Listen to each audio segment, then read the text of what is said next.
Seperti rusa merindukan air, begitulah jiwaku merindukan Engkau. Ku berharap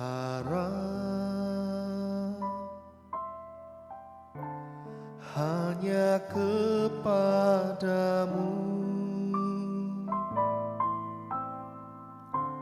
ku sembah Kau Allahku, Tuhan dan Rajaku. Kaulah sungai kehidupanku yang mengalir segarkan jiwaku.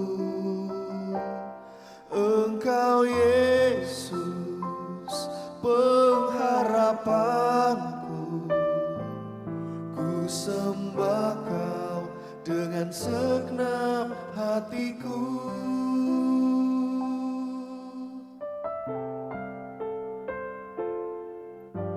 Seperti rusa merindukan air, begitulah jiwaku merindukan Engkau. Ku berharap hanya kepadamu,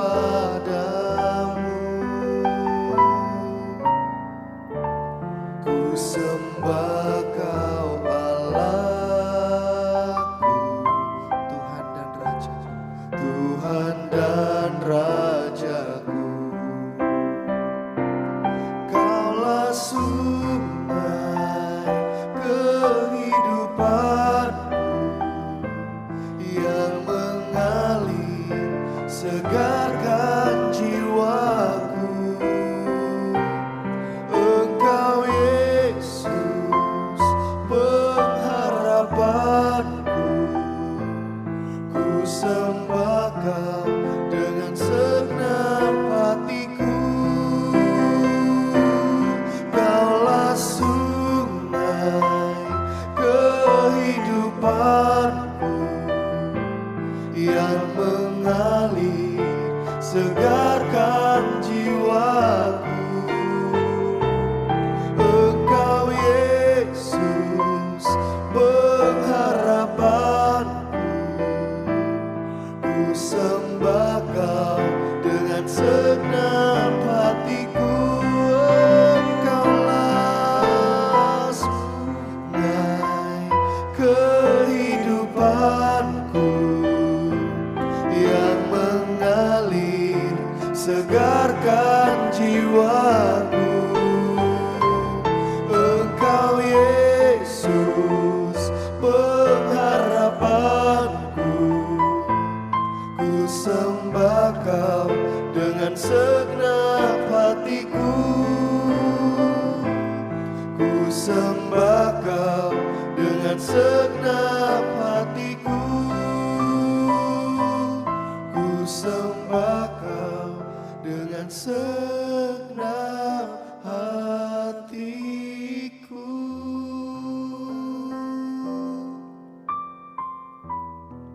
Kami sembah Engkau, kami sembah Engkau, layak disembah, kami sembah hanya Kau.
Kami sembah Engkau dengan segenap hati kami Tuhan.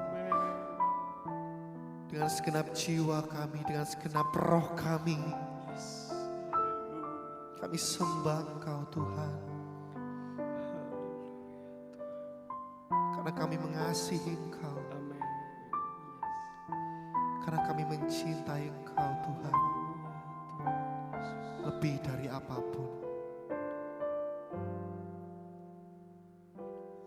Hatiku mengasihimu. Hatiku mengasihimu. Hatiku ingin mengenalmu, ingin mengertimu. Tuhan, Kau lihat isi hatiku. Hatiku mengasihimu. Hatiku mengasihimu. Hatiku ingin mengenalmu, ingin mengertimu. Tuhan, Kau lihat isi hatiku. Hatiku mengasihimu. Hatiku mengasihimu. Hatiku ingin mengenalmu, ingin mengertimu. Tuhan, Kau lihat isi hatiku. Tuhan, Kau lihat isi hatiku. Tuhan, Kau lihat isi hatiku.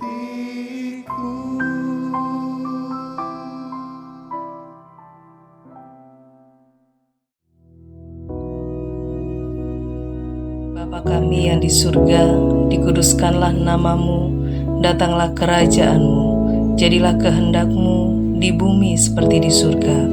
Berikanlah kami pada hari ini makanan kami yang secukupnya, dan ampunilah kami akan kesalahan kami, seperti kami juga mengampuni orang yang bersalah kepada kami. Dan janganlah membawa kami ke dalam pencobaan, tetapi lepaskanlah kami daripada yang jahat. Karena Engkaulah yang empunya kerajaan dan kuasa dan kemuliaan sampai selama-lamanya. Amin.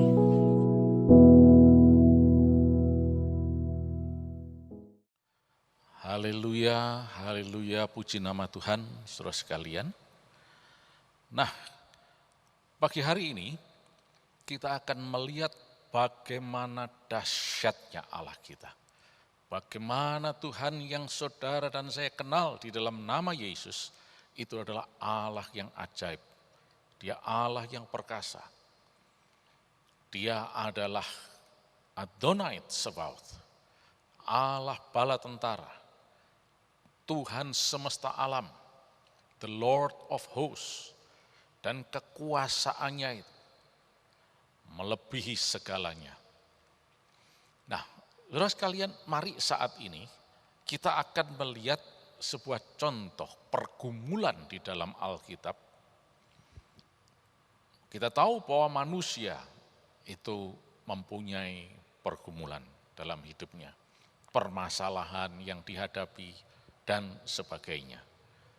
Dan memang seringkali kadang-kadang ya manusia menggunakan potensi yang ada untuk bisa mengatasi pergumulan-pergumulan ataupun permasalahan yang dihadapi. Akan tetapi kita tahu bahwa ternyata potensi manusia itu terbatas, limited. Tidak selalu manusia itu bisa berhasil mengatasinya.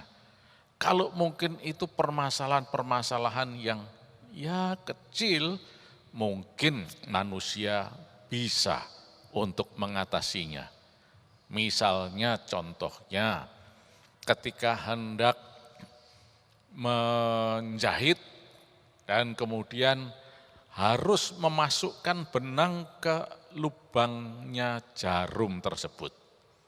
Ini bisa jadi masalah bagi orang-orang yang mungkin usianya sudah cukup lanjut, maka lubang sekecil itu bisa jadi masalah. Mungkin dalam waktu yang cukup lama, bermenit-menit coba mencari memasukkan benang itu. Padahal ini masalah kecil sebetulnya. Nah, bagi orang yang masih muda, remaja, dalam hitungan detik itu sudah terjadi, ya, bisa. Tapi ini baru berbicara mengenai benang masuk ke lubang jarum, dan manusia punya skill, dan ternyata bisa diatasi. Tapi ternyata ada banyak lain hal yang kadang-kadang manusia sendiri tidak mampu untuk mengatasinya. Nah, kalau kita lihat di dalam 1 Samuel pasal yang ke-17, di sini ada masalah besar. Dan ini nampaknya sulit untuk menemukan solusinya. Raja Saul dan tentaranya diserang oleh tentara Filistin.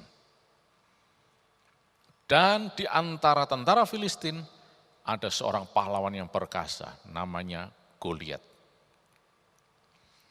Dan Goliat mengatakan, udah nggak usah semua orang, aku aja yang maju.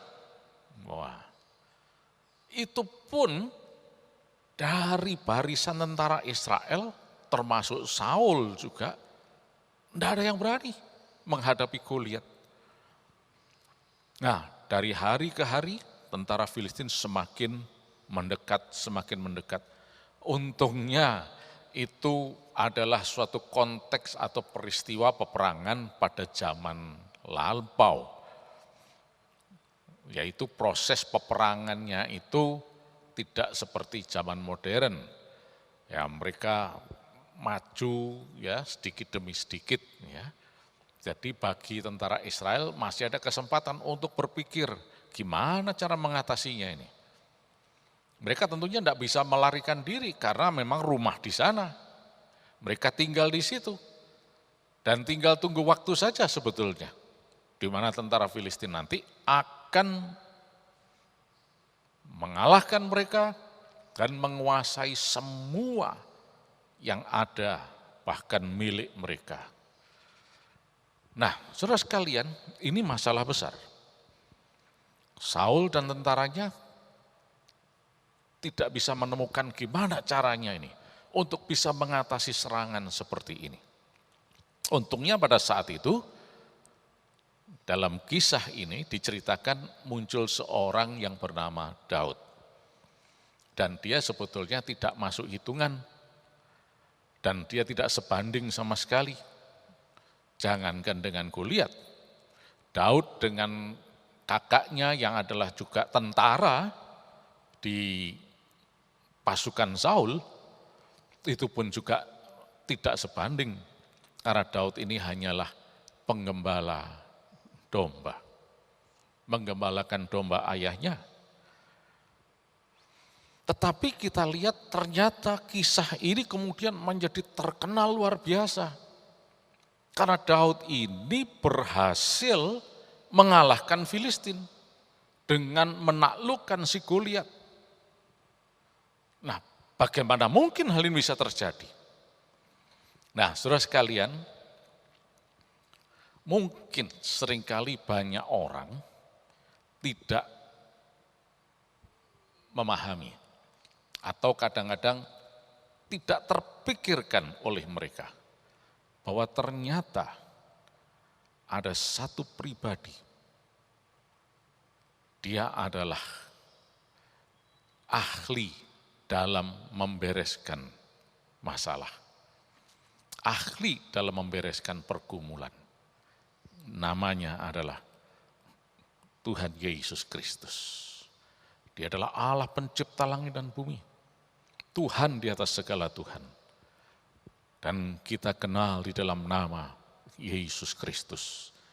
Itulah Allah yang saudara dan saya sembah.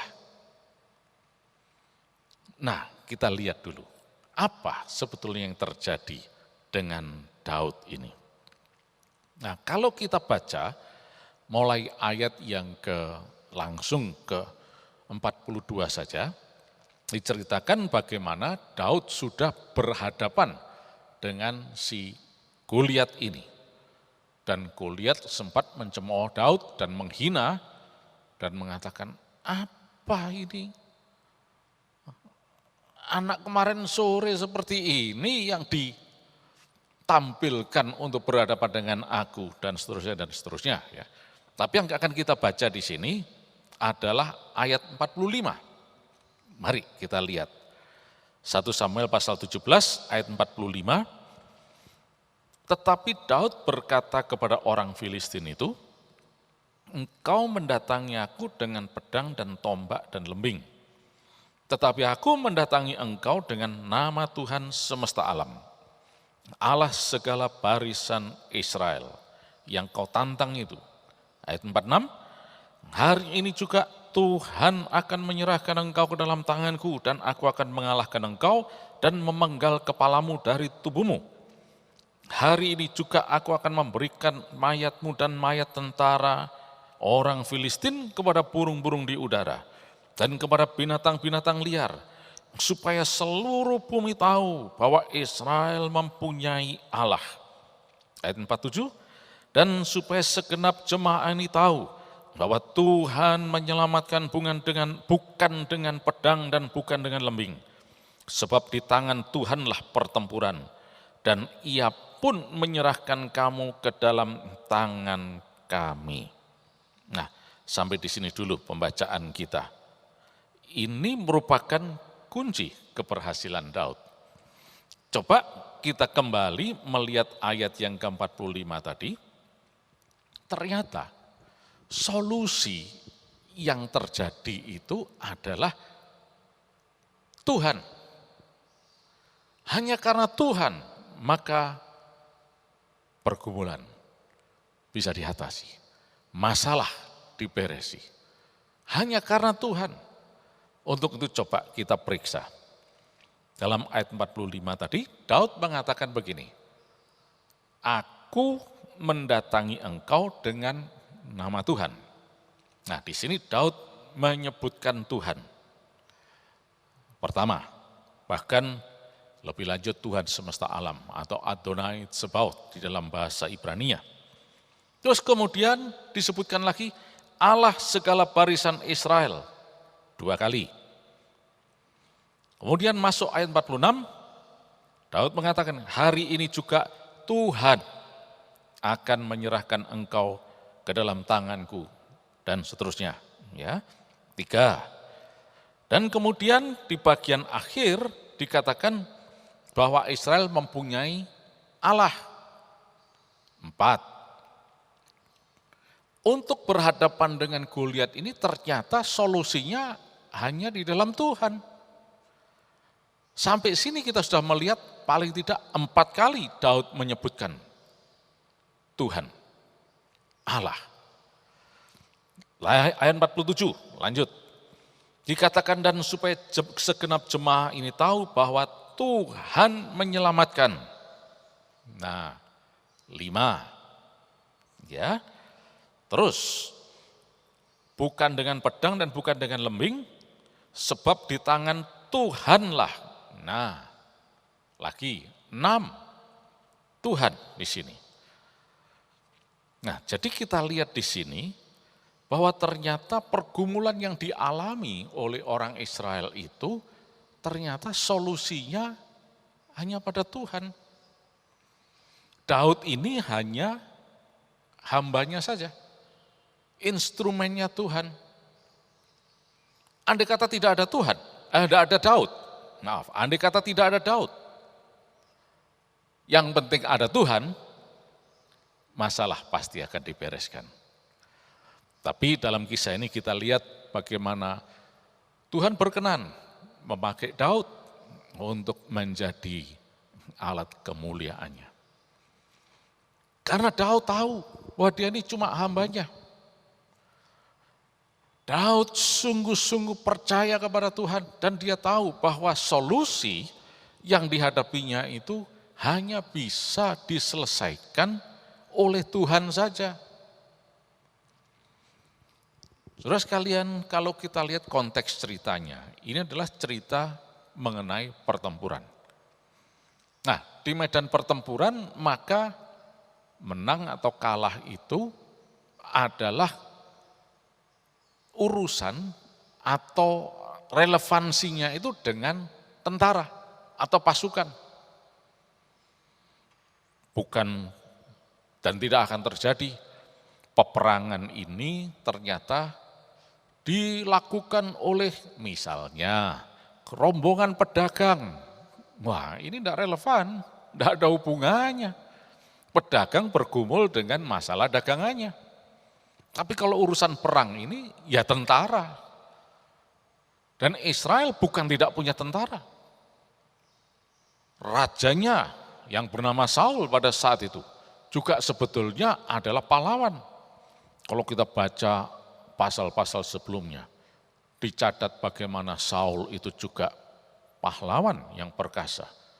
Dan dia pernah juga mendapatkan kemenangan. Tapi kali ini, tentara yang ada, pasukan yang ada, tidak berdaya. Menghadapi Filistin dengan Goliat sebagai pahlawannya tersebut. Nah, tetapi ternyata kita lihat hasilnya luar biasa. Ternyata betul-betul sekarang kemenangan terjadi di pihak Israel. Kemenangan terjadi di pihak tentara Saul, di umat Allah. Karena Tuhan yang berkarya, Tuhan yang bekerja. Dan kita sudah tahu bagaimana jalan ceritanya. Daud enggak menggunakan pedang, lembing, peralatan perang dan sebagainya, enggak pakai senjata. Cuma hanya batu sama pengali-ali, itu saja. Nah, coba kita lihat apakah batu itu bisa dijadikan senjata. Ya. Memang pada zaman itu kadang-kadang batu juga dipakai karena memang masih zaman yang cukup primitif atau tradisional. Tetapi kemudian muncul dari besi, zaman besi, yaitu mulai dibuatlah pedang, tombak, lembing, dan sebagainya. Nah, setelah munculnya persenjataan yang lebih ya bisa dikatakan lebih mantap seperti ini, maka batu ditinggalkan. Karena batu ternyata dengan pedang ya efektivitas untuk menaklukkan musuh ya berbeda. Tapi ini yang dipakai oleh Daud. Yang sebetulnya menurut logika manusia, wah ini kelihatan tidak masuk akal. Jadi saudara sekalian kita lihat saat ini, solusi, jalan keluar, penyelesaian atas pergumulan atau masalah, itu bukan dari logika manusia. Tuhan sendiri, seperti apa yang terjadi dalam kehidupan Daud ini.